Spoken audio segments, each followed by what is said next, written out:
So, you wanna know how good you are at playing 9-ball? Perfect, let's watch me play 5 racks of 9-ball and see if I'm able to get that A rating, and afterwards you're set to do the test yourself. And I guarantee you will enjoy both the test and this video.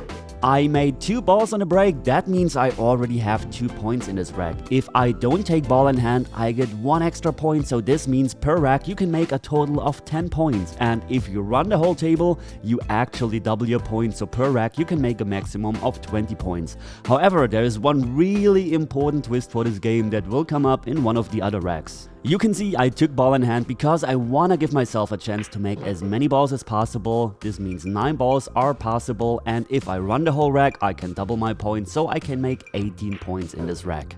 My plan here was to actually go behind that 4 ball and play it into the corner pocket, but I actually used too much spin on the cue ball. But the good news is I have a really nice shot on the 4 ball. Now it's really easy, you can see the 5 ball leads perfectly to the 7 ball, so all I have to do is just play a stop shot, bring the cue ball a bit closer to the 7 ball because I don't want to leave myself frozen to the rail. Here, just a nice easy shot on that 8 ball, drawing the cue ball a bit back, and we pretty much have that first rack finished in like under a minute, so this was a really good start. So we get a total of 18 points because we have made 9 balls, we run the table and we doubled our points. This means the A+ rating is still in reach because we can afford to actually lose 7 points in total. We made the 1 ball into the side pocket, so we already have 1 point. Very important, it's not necessary to make a ball on the break to continue your run, so this game is not about breaking. Of course, you can play it in a way that you're only allowed to continue if you make a ball on the break. So here it's interesting. The 3 ball really is a difficult ball. I mean, I could make that 2 ball without ball in hand, but I don't want to risk messing it up and just getting 2 points, so I'm taking ball in hand as you can see here and trying to figure out a way to actually solve that problem with the 3 ball. I think the 3 ball actually passes between the 6 and the 9 ball, the green 6 and the yellow 9 ball. I think there is a gap. As you can see, I'm drawing the cue ball towards the 3 ball, no rail, just a bit too far, but it's still fine. I think the 3 ball passes, and if we go from the 3 ball to the 4 ball by probably just rolling it in, just going 1 rail to the center of the table, we have a really nice chance to actually run this whole rack. This means we can make 18 points again, and we can still reach that A+ level. So let's see, I'm just drawing the cue ball back from the 4 ball to the 5 ball. Now it's a bit of a tricky position because the 8 ball is blocking the path to the 6 ball a bit. Here you can see I'm just trying to not go in between the 7 and the 8 ball because I want to have an angle on that 6 ball to go nicely to that 7 ball. And you can see I didn't have to move the cue ball a lot. The cue ball wasn't in any danger zone behind that 8 ball, so this was actually perfect. I have a nice angle on the 6 ball to just go 1 rail and bring the cue ball actually towards the 8 ball, because if I'm trying to go again between the 8 and the 9 ball, I risk to save myself. Here I can actually play that 8 ball into the side pocket by just stopping the cue ball. Don't move the cue ball a lot. This was a very easy shot. Usually I don't like the side pockets, but here I really barely had to move the cue ball. Here a bit of a wrong angle. We were going towards the 9 ball, but I solved that in a pretty good way. And we finished the second rack and we have 36 points so far. By the way, if you want to check your game in shot making, in position play, in kicking, banking, breaking, safety game, then check out the link to the playing ability test in the video description or in the pinned comment below the video. Again, we made a ball on the break, which is amazing, but once again we don't have an easy or clear view on the 1 ball, so I have to take ball in hand once again. This means I can make 18 points in total in this rack, so we still can make that A+ level rating work. The problem, however, is you can see the 1, the 3 and the 4 ball are a bit in an awkward spot. If I'm having the wrong angle on the 3 ball, I'm bumping into the 7 ball. You can see cue ball traveled a bit too far. I actually had a different plan in mind, but the good news is, of course, not always goes as planned if you're playing pool, but you have a plan B here, which is just following the cue ball in and have a nice shot on the 4 ball, where I just have to follow once again to go nicely to the 5 ball. And if I have a nice shot on the 5 ball, we're in line again, and this should be very doable. The only problem or small problem I'm seeing in this rack is getting from the 7 to the 8 ball. This is not a straightforward shot, but it's still very doable, so we will see how I'm actually going to solve that. Here I think I have a nice angle on the 5 ball, just going to stun closer to the 6 ball, not hitting maximum low because I want to go a bit more to the center of the table. And here now comes the key position. I want to make it as easy as possible to get from the 7 to the 8 ball. And I think this is a really nice angle. The big question here now is, do I want to get to the center of the table, as you can see here, or do I risking to pass that 9 ball? The problem is, if I'm trying to pass the 9 ball and if my speed is off, I actually have no shot and I actually snooker myself. So as you can see, I feel pretty comfortable with doing this. Both variations are okay, because if I'm just bringing the cue ball to the center of the table, I have a bit more difficult shot on the 8 ball. So this is personal preference. It turned out perfectly, just drawing the cue ball back for a straight-in shot on a 9 ball, and we get another 18 points because we run the whole rack. This means we made 9 balls, and because we run the whole rack, we double our points. This means we have a total of 54 points already.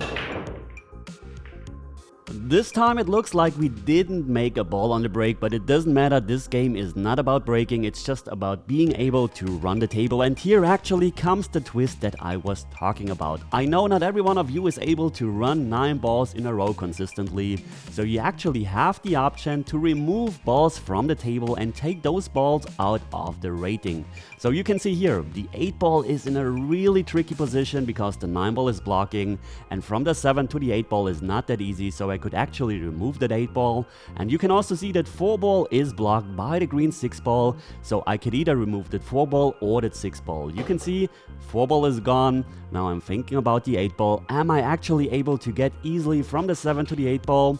No, I don't think so, because I'm not risking to be able to run the whole rack, because remember, if I'm running the whole rack, I'm doubling my points. So this game is actually also about knowing your own abilities at the table, knowing how capable you are of running easy racks, of running difficult racks, spotting problem areas on the table. This is why you're actually allowed to remove balls from the table. So I removed 2 balls, I took ball in hand. This means I can make a total of 14 points. Here from the 3 ball to the 5 ball is a bit of a key position. I could actually just go short side, I could actually stun towards the 7 ball, or just go 2 rails between the 5 and the rail. Here you can see I was just stunning 1 rail out, and this video is already 1 year old, and if I'm looking at this, I wouldn't do this that way anymore, because it's just too dangerous with the 7 ball. If I'm ending a bit shorter, I don't have a shot on that 5 ball. If I'm running a bit further, I snooker myself behind that 7 ball. So I would probably go short side now, or just go behind the 5 ball and the rail and just go 2 rails with a nice shot on the 5 ball. You can see I have a bit of trouble because I'm having too much angle, and if I'm looking at this situation now, I would actually play this just 2 rails, going to the long rail, go into the other long rail, and then have a huge position area for the 6 ball. But what I'm actually doing is I'm just rolling that ball in with maximum left spin, a really finesse shot, and if the cue ball travels any further, I have a very thin cut on the 6 ball. So nowadays, as I mentioned, this video is already 1 year old, I would play this shot or a couple of shots differently. So as you can see, pool is an amazing game. You're always learning. Even if you're a good player, there's always something to learn. Have a look at the angle on the 7 ball, and remember the position of the 8 ball at the beginning of the rack. If I would have left the 8 ball on the table, this would now be horrible and very difficult to get on that 8 ball. So I spotted this key area on the table, removed the 8 ball, and I gave myself the perfect chance to actually run this table. And if I'm making that 9 ball, we get 14 points for this rack.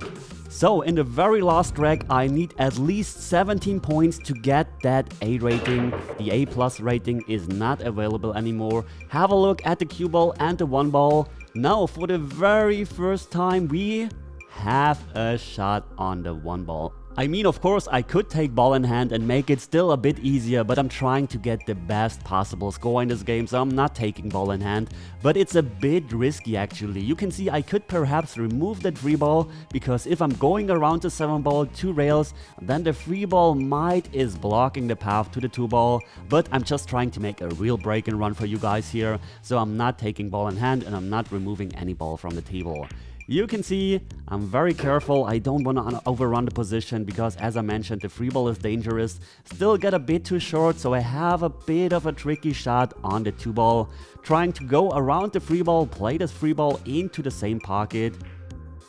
We ran into the 3 ball, which is horrible. As you can see, if I'm missing that free ball now, I'm just getting 4 more points, which equals a B+ rating. So you can see this one single shot could have ruined everything for me. And this is the beauty about this game. It's the same when you're playing matches. Just one important or one key shot can actually decide if you're winning or losing a rack and even a match. So this game definitely rewards you for running the whole table. And here the problem is I have to queue over that 9 ball. I just have half a pocket. So can I make that free ball?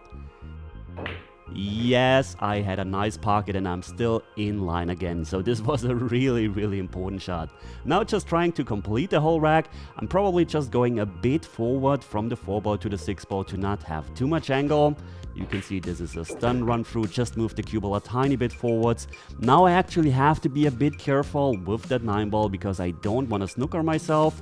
I could either just follow the ball, which looks like this, but the problem is, as you can see, the cue ball travels towards a direction where I can actually snooker myself behind that 9 ball. So I could either use some inside spin or actually some outside spin to go 2 rails, but this turned out okay. I had a nice shot on that 7 ball. Now just trying to go from the 8 ball to the 9 ball, 9 ball into the side pocket, and then if I make that 9 ball, I have a total of 88 points, which equals an A level rating. And if you want to learn how to play pool like me as well, then you should definitely check out this video. Thanks for watching, guys, and as always, see you at the next lesson. Take care.